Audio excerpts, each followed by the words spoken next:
kamatis. Pag ganyan na ang kamatis, ilunod na ni mga daay. Kabalo na mo unsa ni ha. Oh, aray. Hoy, haluon. Tubig. Mukulod, butangan o pangpalaze. Ang natog oyster. Sakto lang. Freeze dry. Butangan na to o paminta. O, diba? Kana na paminta din tayo.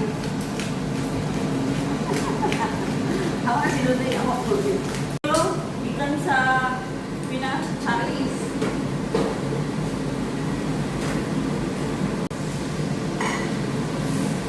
Ako assistant to. Nag-duty ako assistant.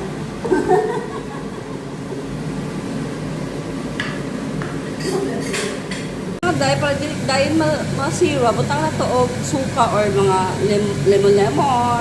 Dahil ilunod na to ang palaya, pinakakusgan. Pan?